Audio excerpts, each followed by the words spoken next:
Parashá Vayera.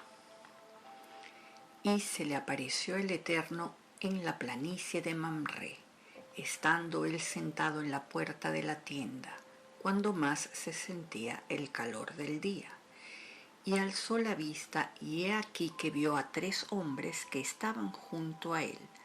Cuando los vio, se adelantó a ellos desde la entrada de la tienda y se posternó rostro a tierra.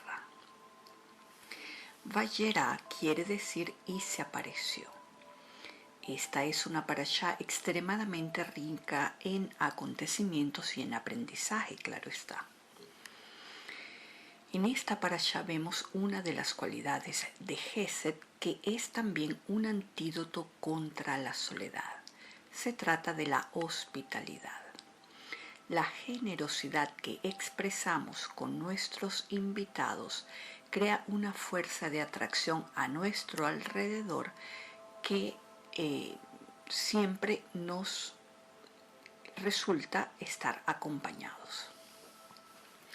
Esta generosidad no puede medirse ni contarse, pues esta parashá nos enseña que cuando recibimos no estamos honrando a la persona que llega, estamos honrando a Shem, que viene oculto en esas personas.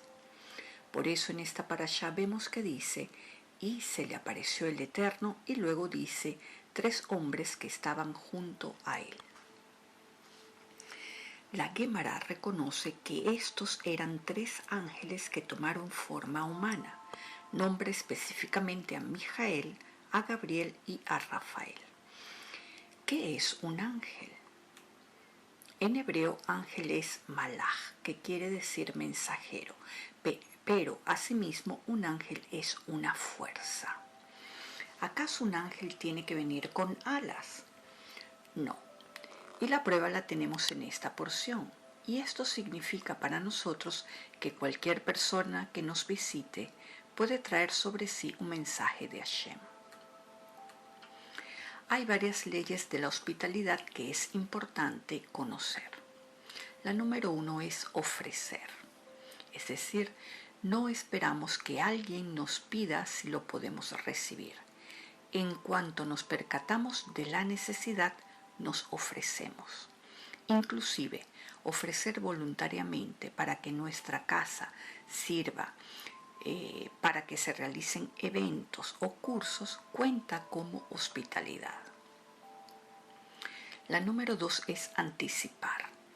Esto se trata de anticipar las necesidades de nuestro huésped, ofrecer bebida, comida y confort, de acuerdo al momento y a la necesidad de nuestro invitado. Si alguien va a dormir en nuestra casa, debemos cerciorarnos que esté cómodo y bien cobijado y que tenga lo necesario para su aseo personal. La ley número 3 es servir. Esto se trata de realizar el servicio nosotros mismos, aun si tenemos un personal dedicado a asistirnos en el hogar. En la parashá vemos claramente que aun cuando Abraham tenía centenas de sirvientes, él mismo se ocupó de servirles a sus 3 invitados y de pedirle a su mujer que con sus propias manos ella hiciera el pan. La 4ª ley es acompañar. Al despedir a nuestro invitado debemos acompañarlo más allá de 2 metros de la entrada de nuestra casa. Y debemos asegurarnos de que tenga que comer si emprende enseguida un largo viaje. En este caso, también debemos verificar si llegó bien a su destinación, pues también esto forma parte de las leyes de la hospitalidad. Ahora, en esta parashá hay oculta también 2 atributos de Gesed, que es la visita a los enfermos y el de ser un invitado agradable.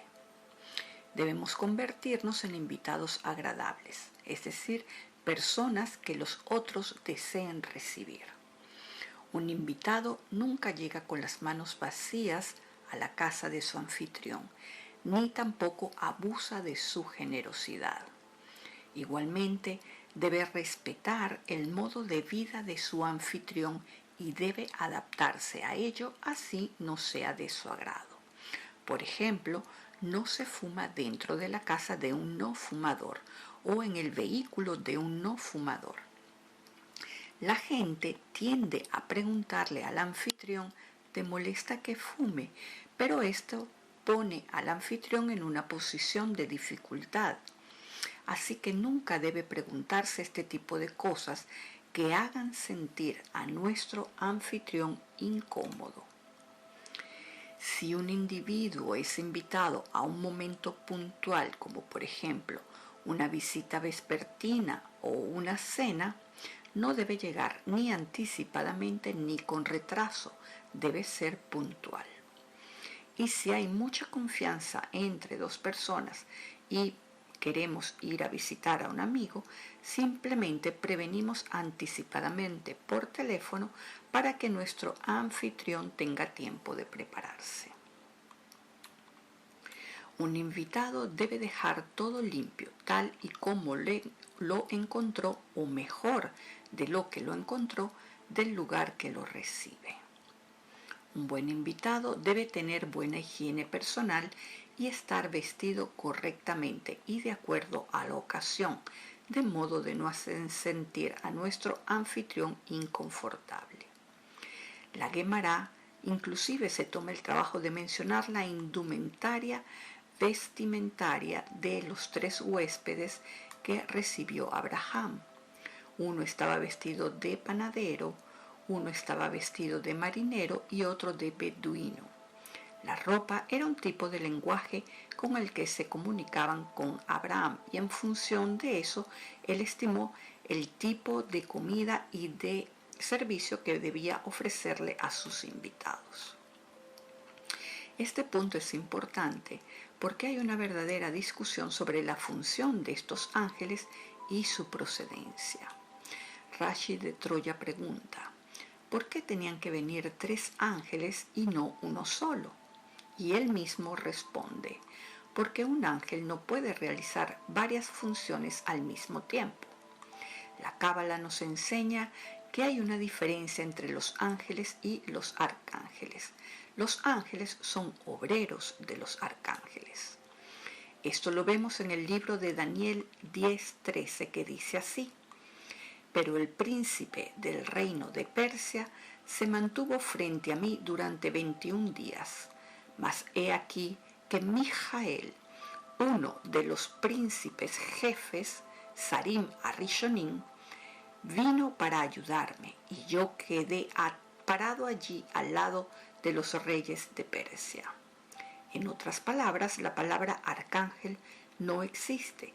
En la Biblia se definen como Sarim Arishonim. La diferencia entonces la tenemos entre sus funciones y el nivel de poder que tienen para modificar la fisicalidad. Dado que ni la Torá ni la Guemará mencionan una diferencia de nivel entre estos 3 visitantes que llegan a la tienda de Abraham, y que Daniel deja claro que Mijael no es el único príncipe que existe, entonces tanto Gabriel como Rafael también se colocan en este nivel de Sarim Arishonim. También es importante entender que si se mencionan los nombres de estos príncipes es porque mencionarlos en voz alta no representa ningún peligro. Por el contrario, estos nombres nos transfieren fuerza. En cambio, ni en la Torá ni en la literatura rabínica se mencionan los nombres de los ángeles. De allí la prescripción que hay de nunca pronunciar en voz alta estos nombres. Solo se pueden pronunciar los nombres de los Sarim Arishonim, y en este caso estamos hablando de Mijael, Gabriel y Rafael. Esta diferencia entre ángeles y arcángeles también significa que los Sarim Arishonim están por encima del mundo de la forma. En cambio, los ángeles son frutos del árbol del conocimiento del bien y del mal. Es decir, están en el nivel de Yetzirah, en el nivel emocional. Por lo tanto, Al despertar una fuerza positiva a través de la verbalización de su nombre, también automáticamente se despierta la fuerza opositora.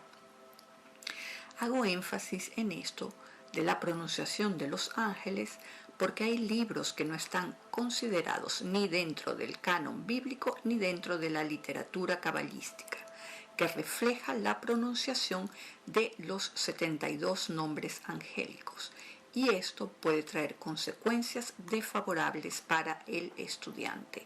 Es importante entender que la percepción del bien inmediatamente despierta la percepción del mal también.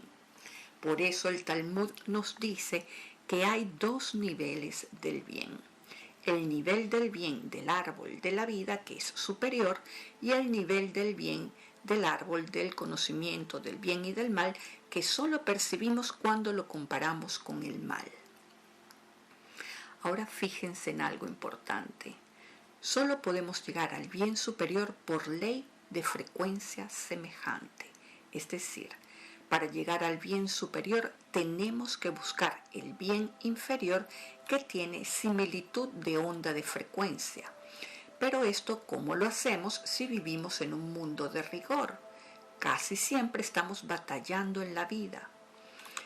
La respuesta es muy simple, mis amigos. A pesar de que cada quien tiene su percepción de lo que es mal para sí mismo, debemos extraer el bien de allí, de lo que es malo para nosotros. Cuando cambiamos nuestra percepción sobre ese aparente mal, entonces allí percibimos el bien superior, que de hecho es esa la función del mal. El bien superior se disfraza de mal para que podamos extraerlo y así percibirlo. Y en este sentido, esta es una de las enseñanzas de la destrucción de Sodoma y Gomorra. Cuando Lot sale de allí con su familia, significa la extracción del bien que está dentro del mal. Pero hay un detalle importante que no hemos tratado en años anteriores. La mujer de Lot, que ya había salido, se convierte en sal porque desobedeció la orden de Hashem. ¿Acaso no es un castigo muy severo convertirse en una estatua de sal solo por voltear a ver lo que sucedía? La literatura rabínica nos relata lo sucedido. En Sodoma había muy poca sal y el que tenía no compartía. Cuando Lot recibe a los ángeles, le pide a su mujer que le prepare de comer y que le ponga sal a la comida de sus invitados para mostrarle el máximo de respeto y consideración. Pero ella, en lugar de sacar su propia reserva de sal, salió a la calle a pedir en voz alta, a gritos, quién podía darle sal a sus invitados. Esto implicó dos cosas. Ella estaba denunciando que su marido tenía huéspedes, lo cual permitió que ladrones se prepararan para estafar a los invitados de Lot, como era costumbre en esa ciudad. Y segundo, ella, como no quería compartir su reserva de sal, con eso estaba engañando, justificándose ante sus invitados, diciendo que nadie le dio sal y que por eso los platos que preparó estaban sin gusto, pues ellos escucharon muy bien los gritos que ella daba pidiendo sal. Estas fueron las razones por la cual esta mujer recibió el mismo juicio que cayó sobre la ciudad, a pesar que ella ya estaba afuera. La pregunta lógica que debemos hacer entonces es: si la sal es un elemento de juicio como lo vemos en esta historia, ¿por qué entonces untamos el pan con sal en Shabbat? Sal en hebreo es melach, que tiene las mismas letras que la palabra lechem, que quiere decir pan. Y evidentemente vemos que tiene las mismas letras que la palabra malach, que quiere decir ángel. Es decir, la sal, el pan y un ángel son todos mensajeros, es decir, vienen de fuerzas superiores. La sal es una energía que pertenece a la santidad de Geburah, que pertenece al Gesed que está dentro de Geburah, de las esferas superiores. Y es por eso que tiene la propiedad de atenuar el juicio cuando se combina con el pan. Es decir, al untarlo con el pan, que es fruto de la misericordia de Jochma, por ley de frecuencia semejante, estamos extrayendo misericordia del rigor. Es decir, la misericordia del pan sirve de imán para atraer la misericordia de la sal o de la Geburah. Y es por eso que la Gemara nos dice que hacer amotzi nos protege del rigor para toda la semana. También es por eso que las lágrimas nos alivian, que son un desahogo emocional. Cuando estamos oprimidos emocionalmente y lloramos, sentimos que nos descargamos. Las lágrimas son agua salada, es decir, al llorar estamos extrayendo misericordia del dolor. De hecho, el Ari dice que cuando lloramos debemos frotarnos la frente con esas lágrimas y con eso atenuamos el juicio que producen nuestras fallas. En fin, continuemos. Los Sarim Arishonim, los arcángeles, son multitask, es decir, ocupan varias funciones al mismo tiempo pero no simultáneamente. Por eso son llamados los jefes. En cambio, un ángel siempre tiene una sola función. En este caso, Mijael en este momento se ocupa de anunciarle a Sara el nacimiento de Isaac. Entonces, mientras el sol no se oculte, no puede ocuparse de otra cosa. Y esta es la razón por la cual llegaron 3 ángeles a la tienda de Abraham. Ellos tenían varias funciones, pero no fueron ejecutadas al mismo tiempo. Por ejemplo, Rafael llegó para sanar a Abraham y esto no lo podía hacer Mijael, porque no es parte de su función. Rafael luego viaja a Sodoma con la misión de salvar a Lot. Gabriel, por ejemplo, atenúa el calor de ese momento. Dice la Gemara que en el cielo se abrió un hueco, lo que llamamos ahorita la capa de ozono, se abrió un hueco y que por eso hacía tanto calor. Pero Gabriel también viene a destruir a Sodoma y Gomorra. Mijael, que ya vimos que anuncia el nacimiento de Isaac, viene a proteger a Lot y a su familia en su camino después de salir de Sodoma. Lo que tenemos que saber de esto es que en cada dimensión hay océanos de ondas de frecuencia que cuando interactúan con nuestro mundo modifican la materialidad. Y mientras más tiempo pasemos conectados con esos mundos, mientras más pensemos en eso, más se refuerza nuestra confianza en Hashem. Sin embargo, nunca debemos perder la conexión con la fisicalidad. Esos mundos deben venir a nosotros. No somos nosotros los que debemos ir hacia ellos. Nosotros estamos aquí para hacer que el cielo venga a la tierra.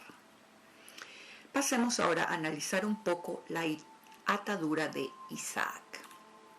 En el capítulo 22, 1-2 del Génesis dice: y aconteció después de estos sucesos que Dios puso a prueba a Abraham y le contestó: heme aquí. Y le dijo Elohim: toma ahora tu hijo Isaac, tu único hijo, a quien amas, y vete por ti a la tierra de Moriah y ofrécelo allí en holocausto sobre uno de los montes que te indicaré. Cuando yo digo vete por ti, en hebreo dice lech lecha. Como pueden darse cuenta que hay 2 palabras claves que tenemos que analizar: Elohim y lech lecha, que aparece de nuevo. Y por otro lado, la atadura de Isaac es la única de las 10 pruebas que vivió Abraham que tenía ese título de prueba. En ninguna otra parte de la Torá dice que Abraham fue probado. Aquí entonces vuelve a aparecer la palabra lech lecha, pero en esta ocasión esta palabra está precedida de una vav. lo cual nos indica que este Lech Lechá tiene que ver con el anterior, con el inicio de la parashá pasada. Y si vamos a la parashá pasada, vemos que el Dios que le habla a Abraham en esa ocasión es Adonai, es decir, Yud Hei Vav y Hei, que es atributo de la misericordia. En cambio, el Dios que habla en este versículo es Elohim, que es Midat Adin, que es juicio. Aquí tenemos que ver a qué se refiere toda esta diferencia. El Zohar nos explica que esta atadura de Isaac fue en realidad una transferencia de almas. Abraham le dio parte de su Gesed a Isaac, que era puro rigor, e Isaac le dio parte de su Geburá a Abraham, que era pura bondad.